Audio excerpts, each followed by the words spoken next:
या घडीची महत्त्वाची बातमी, राधेश्याम मोपलवारांचा सरकारी सेवेला रामराम आहे।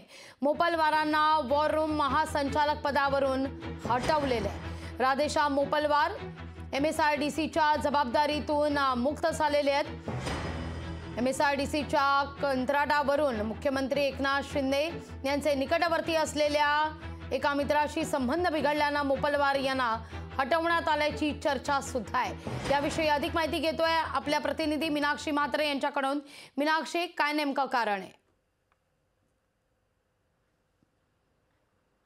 नक्कीच आपण पाहतोय मागच्या महिन्याभरामध्ये ही चर्चा जी सुरू आहे की मुख्यमंत्र्यांचे जवळचे मित्र असलेले यांच्याशी राधेश्याम मोपलवार जे वॉर रूमचे महासंचालक पदी होते मंत्रालयामध्ये, मुख्यमंत्र्यांच्याच बाजूला असलेलं जे केबिन आहे त्या ठिकाणी मात्र त्यांना या पदावरनं हटवलं असल्याची माहिती मिळते। पण मात्र अशी देखील चर्चा सुरू आहे की त्यांनी वैयक्तिक कारण देऊन राजीनामा दिलेला आहे। खरं पाहायला गेलं तर समृद्धी महामार्ग बनवण्यामागे राधेश्याम मोपलवार यांचा मोठा वाटा आहे आणि सांगितलं जात आहे की मुख्यमंत्री एकनाथ शिंदे सोबतच उपमुख्यमंत्री देवेंद्र फडणवीस यांचे जवळचे मानणारे राधेश्याम मोपलवार आहेत। आणि त्यावेळीच आपण पाहिलं तर 2015 मध्येच त्यांची सेवानिवृत्ती ते झाले होते आणि त्यानंतर त्यांना अनेक जबाबदाऱ्या देण्यात आल्या होत्या। काही कारणावस्तव त्यांना ह्या पदावरनं हटवण्यात आलं असल्याची मागच्या 1 ते 2 महिन्यामध्ये चर्चा होती। अखेर आपण पाहिलं तर काल सरकारी कामकाजामधून त्यांनी हात काढलेला आहे, रामराम ठोकलेला आहे।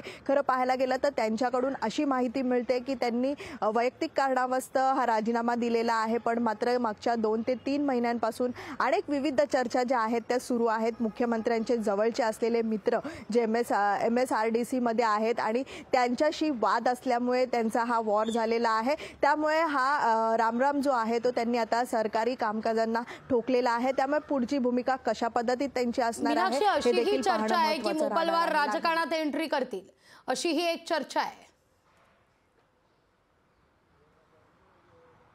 नक्कीच याआधी आपण पाहिलं होतं की विविध चर्चांना वेग आलं होतं, कारण राधेश्याम मोपलवार हे मुख्यमंत्र्यांच्याच बाजूला असलेलं जे वॉर रूम आहे मंत्रालयामधले त्या ठिकाणी महासंचालक पदी होते। अनेक विविध पदावरती ते होते। सोबतच आपण पाहिलं तर वेगवेगळ्या जबाबदाऱ्या त्यांनी हाताळलेल्या आहेत। याआधी आपण पाहिलं तर समृद्धी महामार्ग ज्यावेळी उभारण्यात आला त्यावेळी त्यांचा मोठा वाटा होता। मात्र ह्या सगळ्या गोष्टी बाजूला करून आता मोपलवार हे राजकारणात देखील उतरणार असल्याची चर्चा जी आहे ती रंगत होती। मात्र कालच्या या सगळ्याच चर्चांनंतर ज्या पद्धतीत त्यांनी आपली भूमिका मांडलेली आहे की मी वैयक्तिकरित्या राजीनामा देत आहे आणि त्यानंतर ह्या चर्चांना कुठेतरी आपण पाहिलं तर एक नवीन स्वरूप आलेलं आहे की राधेश्याम मोपलवार हे राजकारणामध्ये उतरणार आहेत। त्यामुळे ह्या सगळ्या चर्चा सुरू असताना नेमका आता त्यांची काय भूमिका आहे हे देखील पाहावं लागेल। निश्चित।